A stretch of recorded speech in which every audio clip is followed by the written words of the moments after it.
as well. Let's get started. Yeah.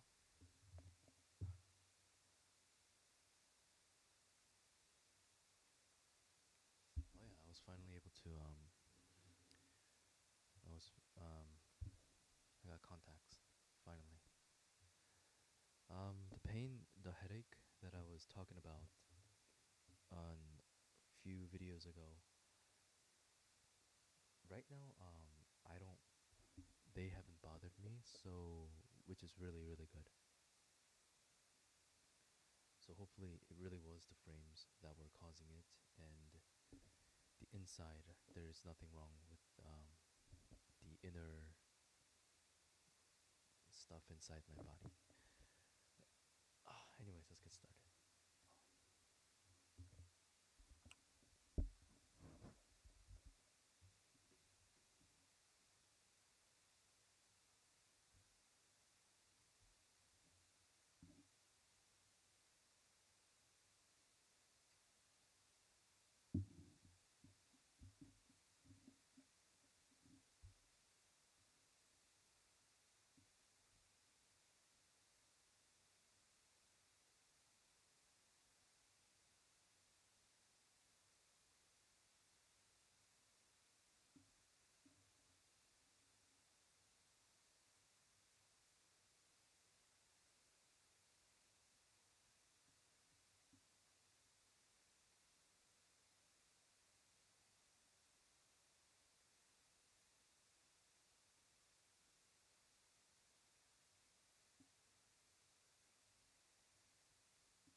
just read the last two sentences.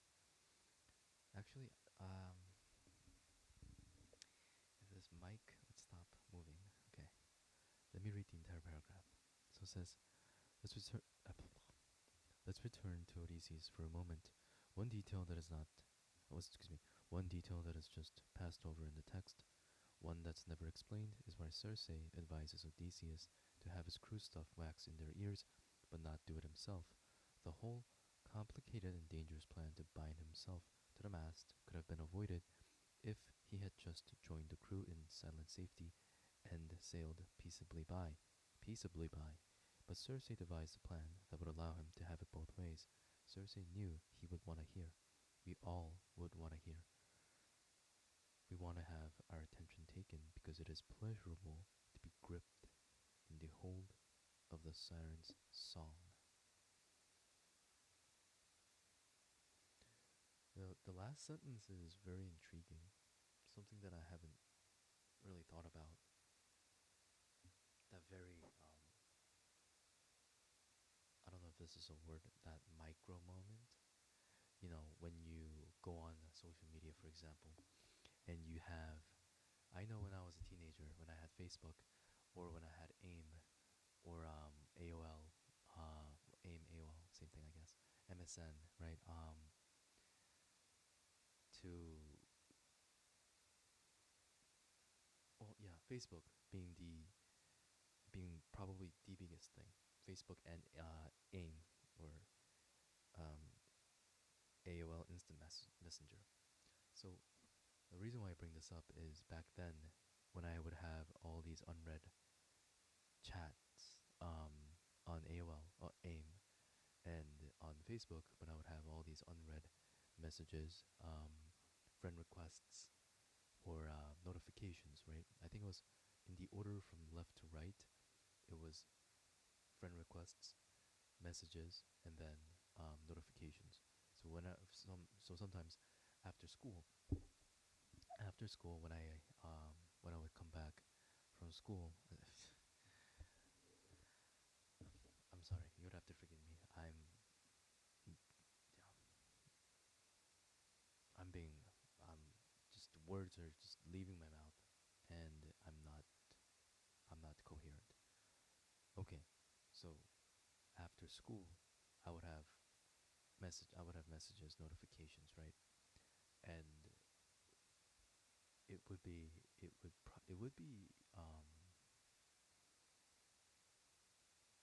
like that. First of all, when you have those notifications, you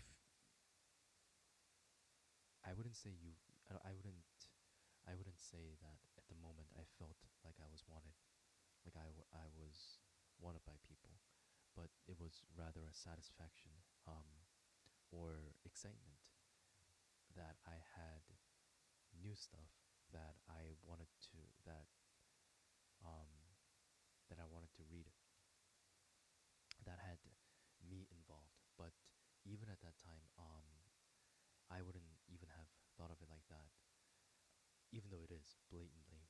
If I were to review it now,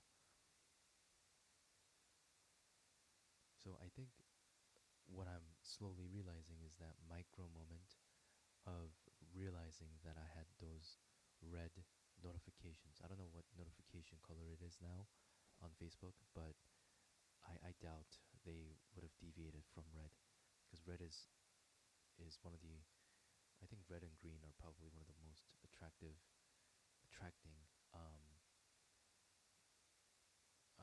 colors. And I think yellow too, but yellow is more for I think taxis, right? Um, but yeah,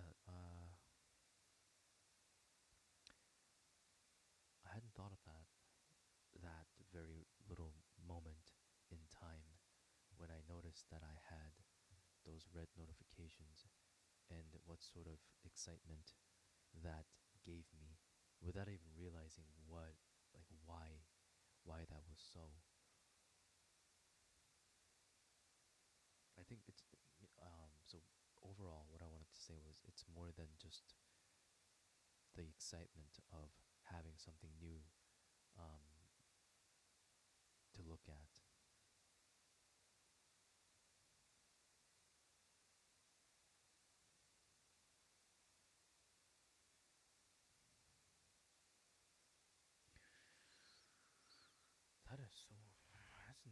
That's so interesting because it is pleasurable to be gripped in the hold of the siren's song.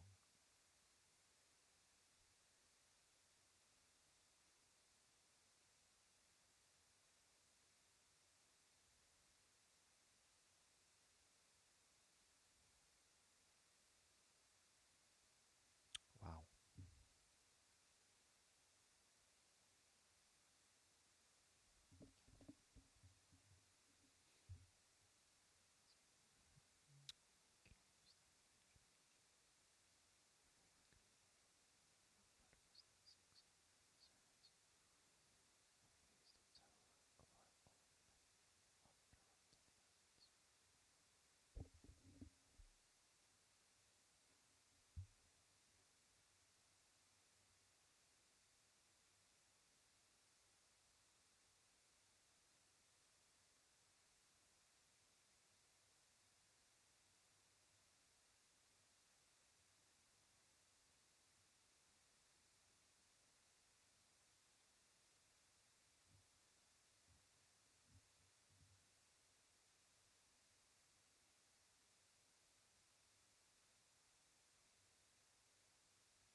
I'm gonna read the I just found it funny, so I'm gonna read it to you guys.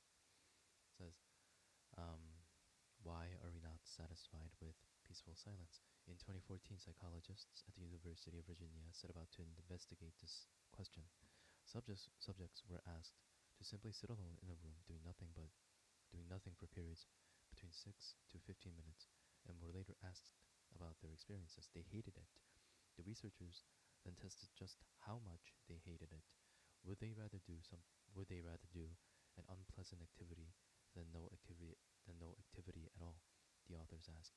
In one study, participants were given the opportunity to experience negative negative stimulation, an electric shock, if they so desired. And guess what? Many participants elected to Many participants elected to receive negative stimulation over no stimulation, especially men. 67% of men, 12 of 18, gave themselves at least one shock during the thinking period. In fact, one participant spent basically the entire time shocking himself, administering 190 shocks in a desperate bid to avoid being alone with his own thoughts. So this, I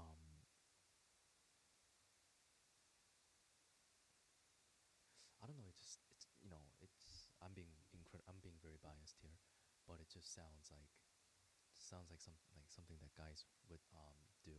It's curiosity. When you're told that you have nothing to do for 15 minutes, but you can give yourself a shock if you want.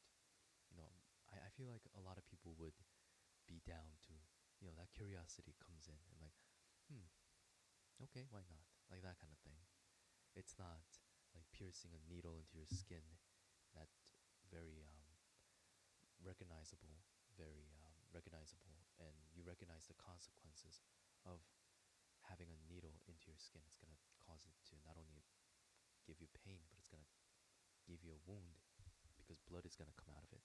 So it's very familiar for a lot of people, but electric shock, I feel like it's not something that a lot of people deal with on a daily basis, or you know, actually for many times. I don't think every, I reckon not a lot of people have been electric shocked, um, had electric shocks in their life.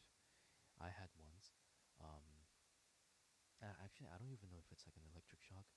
It was I had an out and I had a so there was a cord. What do you call this? So there's an outlet, and then the metal cord, the metal electric, the metal part of the cord. Oh my god, I'm just terrible at this. So pretend this is a socket, right? I'm gonna try to pretend this is a socket, right? And then this is the metal metal prong thing. So it was not entirely in. It was about halfway in, and I accidentally touched the metal part with my finger by accident, and that I gave myself that shock by accident. It was probably one of the worst, very unfamiliar, and very foreign, and just very disgusting feeling that I never want to experience again.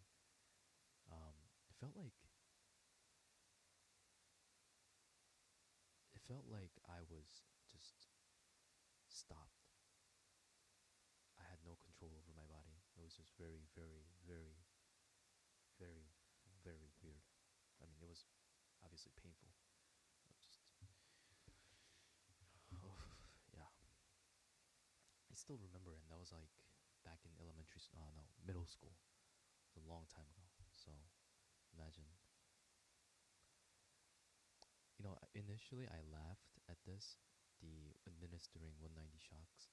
That's the part that I laughed on. But when I reread it, when I reread it just now, it's kind of um, like the part where it says, in a desperate bid to avoid being alone with his own thoughts. That part is very haunting. Um, it's, yeah, that's a very haunting um, image. Because think about this. This is just you know random experiment for what they said. How long? 6 to 15 minutes. So imagine what this person is like in his or her actual life.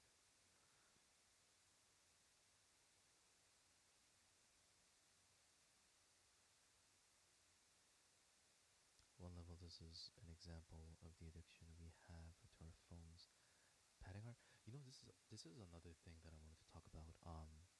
Very recently, I've never, well, at least for a very long time, I didn't have passcode on my phone. But then recently, I found myself. This was about This is about a month ago, um, and I realized that I would unlock my phone, and then I would go on social media apps, um, for literally no reason. Like there was nothing interesting that I would look at. For example, let's say TikTok or Instagram. I would just go on it for like 10 seconds, and I would just kind of come back out. But then excuse me, but that combination of actions um, has turned into a habit because a month ago, continuing on, a month ago I found myself unlocking my phone and going on such apps, but then doing nothing. And I would find myself like, wait, why did I go on this app? And it wasn't just once. I found myself doing that a couple of times until I realized that, okay, this is a problem. So what I did on my iPhone was I put on I in order lock your apps, as in requiring your apps when you tap it to open, it requires a passcode. So it requires a re it it requires you to re-enter your password in order to access the app. So having that quote unquote barrier, I guess, that second time, that automatic barrier coming up, I think is a very good it's a great help, because that makes me realize what I was about to do, and it's helped me a few times. Now I don't find myself going on such apps, um, because I recognize what I'm doing, and you know I kind of find myself not doing it.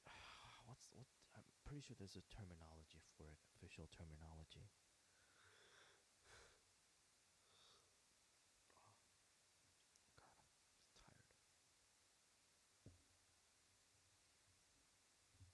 But yeah, it's one habit that I kind of killed. Feels good. Feels good. Been into the bathroom from the meeting.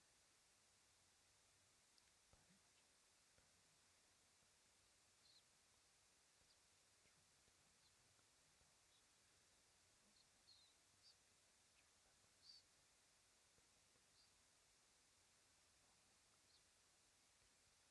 for anybody who liked.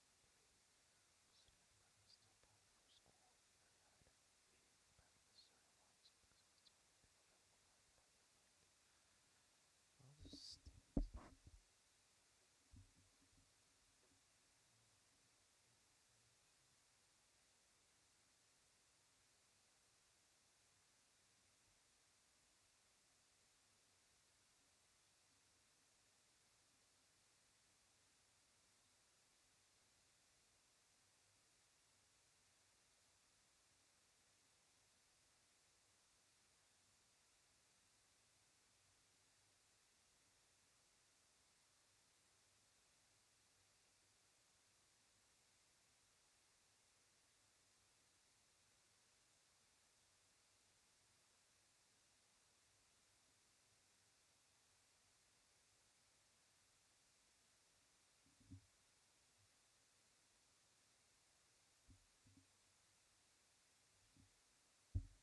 I mean, this is another very interesting thing, because I find myself not staying still.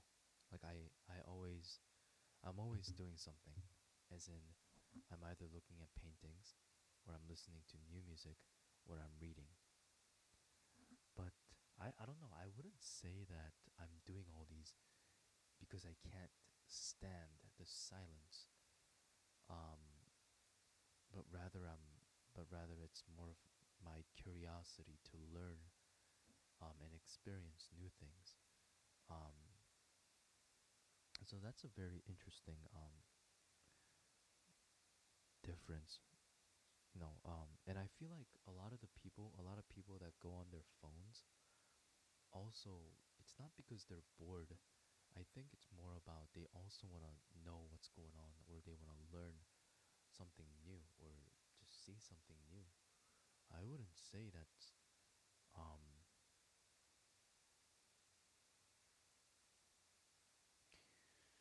maybe I'm thinking this is in a negative way when they say that um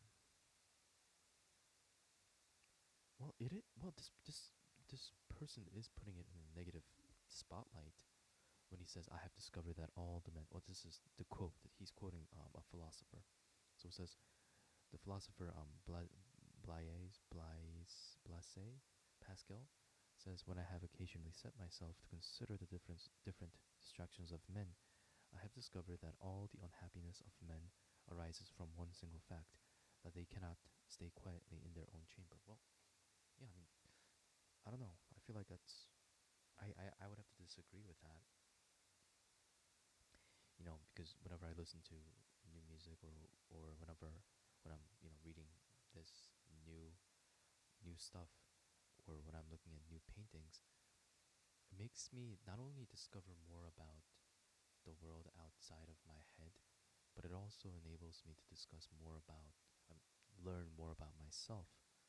And I think that's pretty, it makes me happy. I don't know. I mean, I'm happy.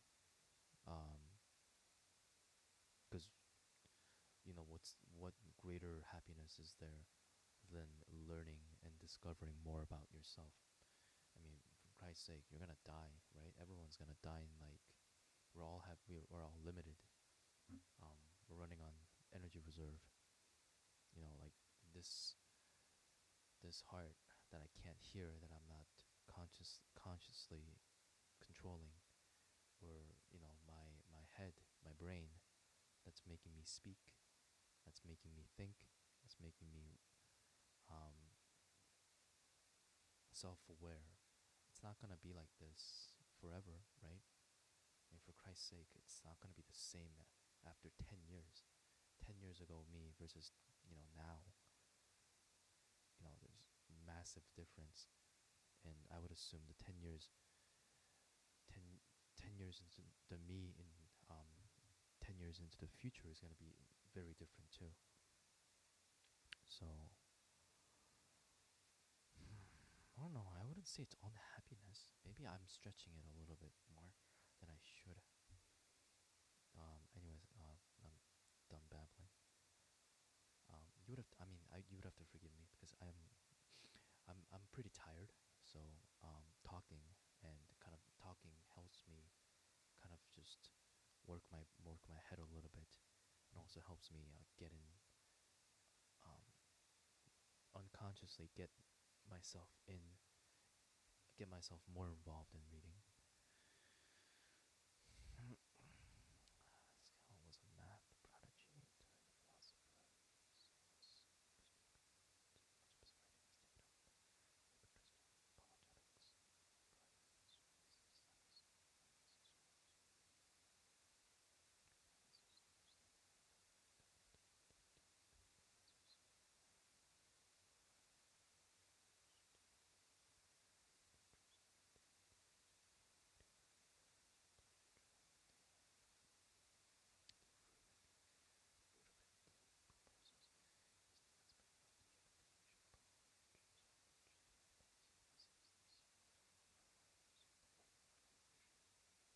Maybe that's the reason why I spend money on purchasing new clothing, even though I have a shit ton. The restlessness of our minds, the craving for diversion.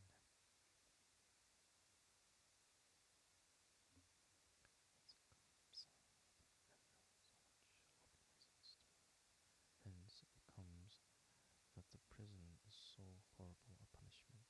Hence it comes that the pleasure of solitude is a thing incomprehensible, and it is in fact the greatest source of happiness and the condition of kings, that men try incessantly to divert them, and to procure and to procure for them all kinds of pleasures. This craving, he contends, emanates from a kind of spiritual angst about our own mortality, the natural poverty, the natural poverty of our feeble and moral condition, so miserable that nothing can comfort us when we think of it closely. When we are alone with our thoughts, we naturally begin to contemplate our own death, and it's intolerable.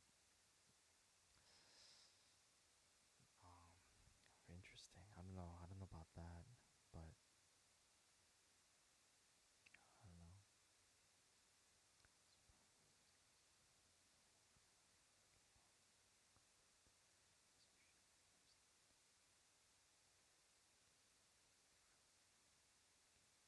This is such an interesting thing. How? I mean, I I wouldn't dare that they're saying this is true or this is likely to be true for everyone. So it says, so powerful is this angst that no amount of wealth or earthly power is earthly power and comfort is a shield against it. That's why I don't know, when people say, this is, I feel like I'm saying the very obvious thing, but financial security, um,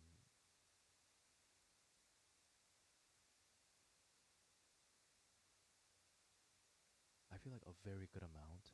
If you have, is my microphone on? Jesus, my microphone was off. Um, I feel like if if you are financially secure, like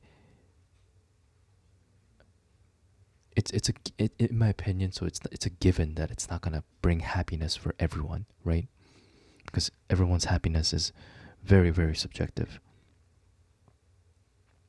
But if you're financially secure, as in you have a place to sleep, you have you have a place to sleep, warm bed, comfortable bed, you have a roof over your head, you have hot water, access to hot cold showers, um, and you have an access to kitchen, where you can cook and eat privately, and if you have a private bathroom, like I said, with cold hot showers and doing your own personal businesses and etc. And if you have your own closet, and if you are in a relatively safe neighborhood with other people around you and great uh, transportation options, not great transportation options, and if you have a library or other public amenities around you, um, I think, and you don't you have no debt, um, you have a secure job. I think,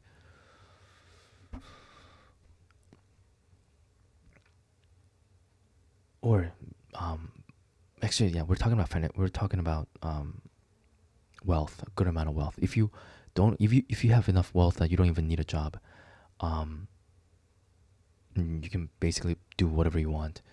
Um, I feel like a lot of people, and this is because a lot of people are not like that right now. A lot of people have to work. A lot of people have to. A lot of people have bills to pay. A lot of people have debt, and etc. But and if a lot of people are freed from that constraint, you know, I feel like a very good amount of a high percentage of people would be very happy with with the financial freedom that they would have if they were given a lot of money. So this is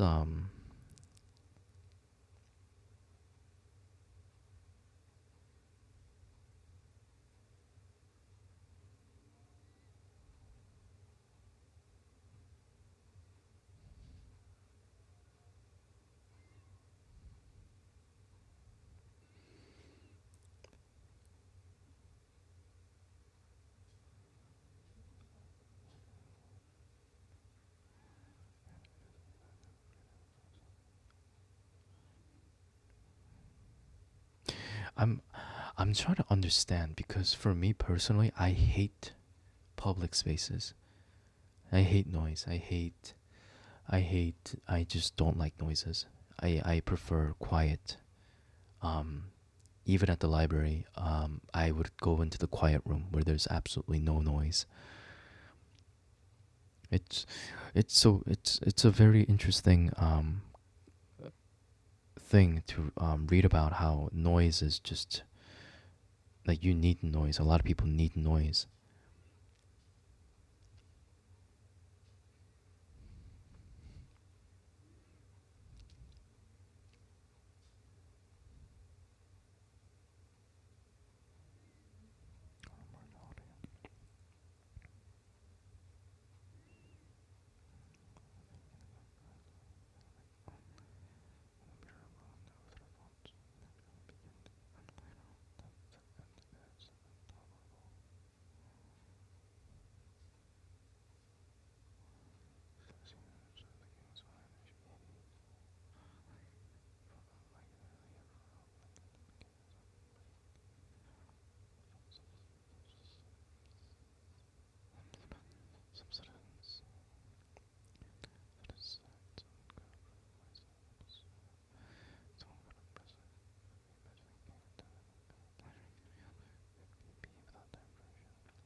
Why? So it says, when we imagine a king attended with every pleasure he can feel, if he be without diversion, and be left to consider and reflect on what he is, this feeble happiness will not sustain him. Wait a minute, I gotta. What do they mean by diversion?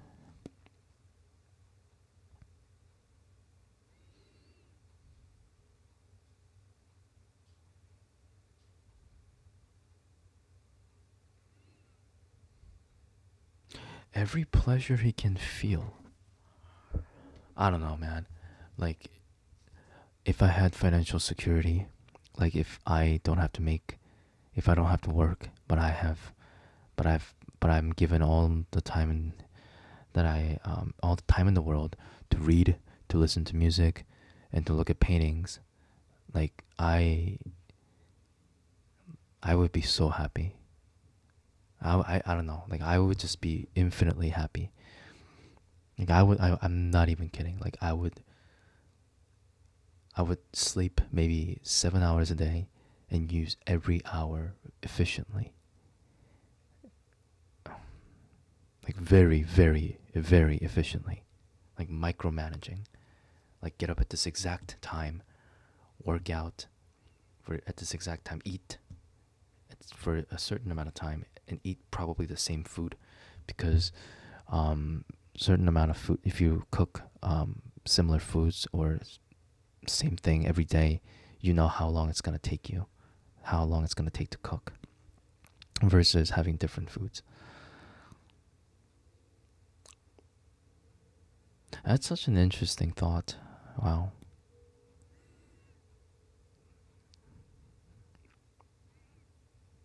I'm not even kidding. And if I had $1 million, like for 1 year, I'm not even kidding. I wouldn't even step outside besides to get groceries. I would just have all that, go to rent, um, and utility and everything else. I would literally just wake up, exercise, go outside, exercise, um, take a walk, get some oxygen in, and then just read, compose, compose music, listen to music, and look at paintings, sleep. I would do that for 1 year. No problem. Absolutely no problem. Not even never skipping a day. Unless I get a flu or some really bad sickness.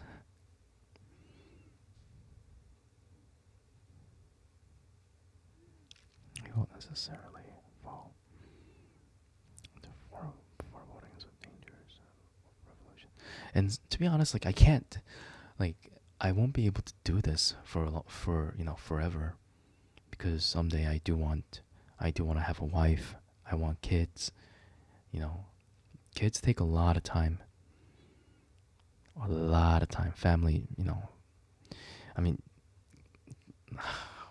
like I don't want to say that it's a burden or it's like a mandatory thing, but it's something that something that calls responsibility.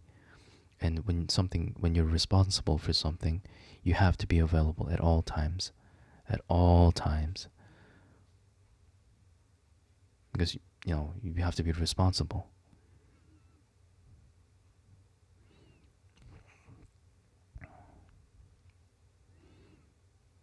When we imagine a king attended with every pleasure. Have I read this?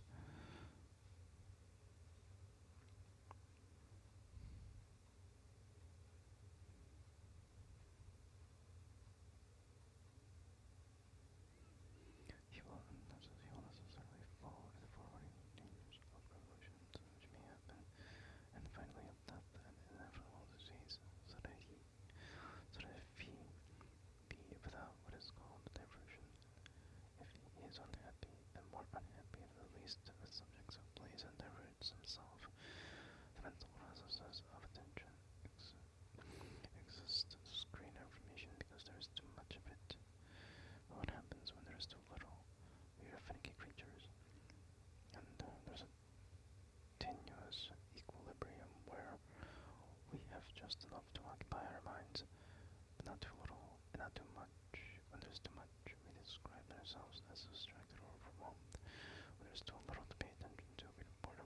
Well, I would have to. I don't know. I would have to.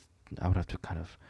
Well, I do agree, but I feel like nowadays it's definitely not gonna be great because now we are. What's that saying? When you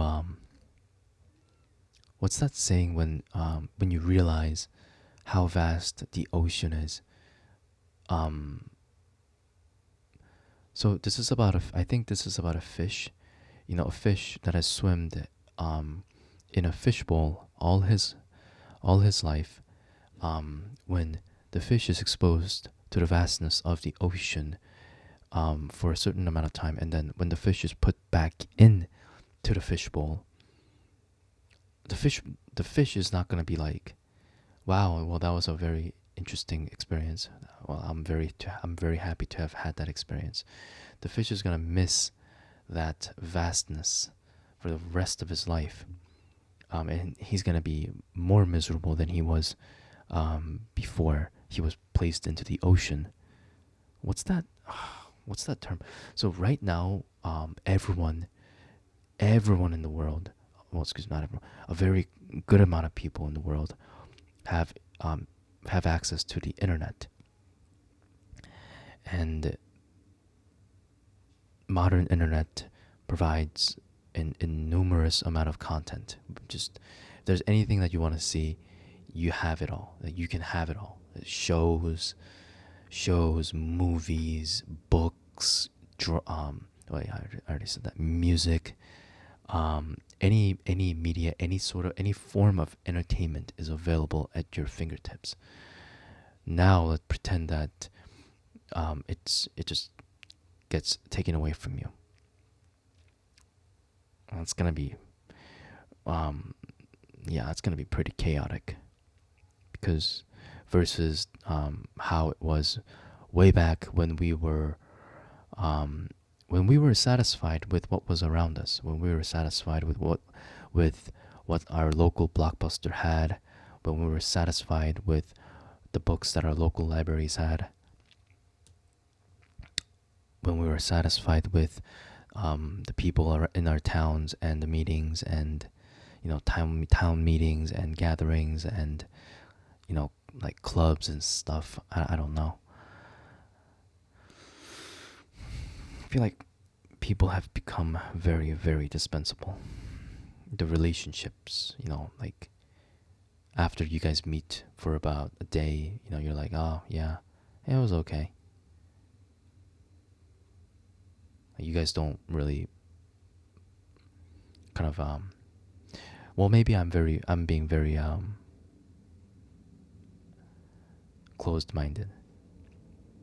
Closed-minded, excuse me, not closed-minded. Closed-minded. Narrow-minded. I don't know. Of all the fates that can befall a person's being bored, seems very low on the list of ordeals. Minor inconvenience that a little effort can overcome.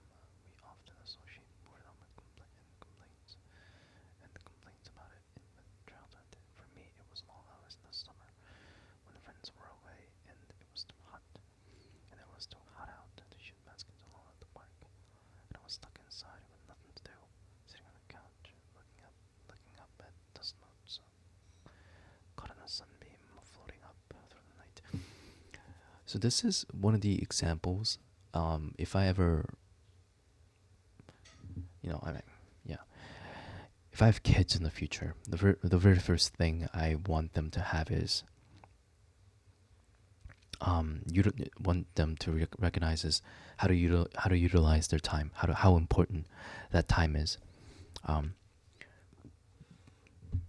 it would be it would probably be spent showing them how beautiful life is, how beautiful world can be by taking them to these many places, and then also doing a lot of art. I guess painting can be one, um, music can be one, reading can be one. Especially reading because it just takes so much time. Music, um, if it's not practicing instruments, simply just listening to music, it's not gonna take.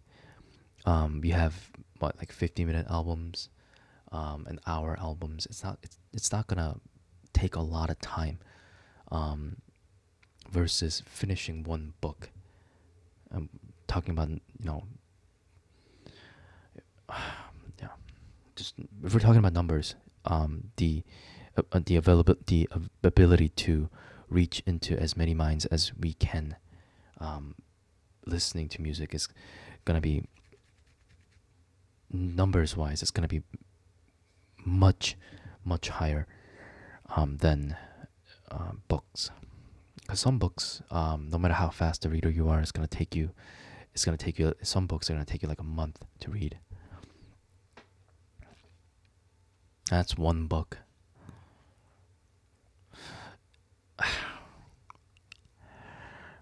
We can kind of go in and say that, well, a book, even if it's written by one person, can give a lot of different insights, for a lot of, and I feel like it shouldn't really be only reduced down to numbers. We can go into that argument too, yeah. Which is fascinating, and a very, and it could be a very fair argument. I don't know. I don't even know why. I don't even know why I brought the numbers up. To be honest, I think that's a silly thing. Yeah.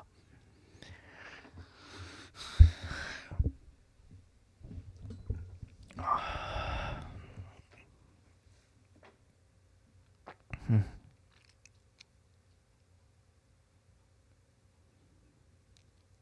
Childhood is that it is such an intolerable state that as soon as we're old enough to wrestle autonomy away from our parents, we organize our life. We organize our life to avoid it at all costs. Once we cross into adulthood, the main locus of boredom tends to be our jobs. Another place where we don't necessarily have much control over how our time is spent. What Pascal was getting in his meditation on diversion is that boredom is something far graver than the child's complaint that there's nothing to do. The unoccupied mind.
I'll see you guys in the next video. I'm gonna have to do maybe one or two more before today's over.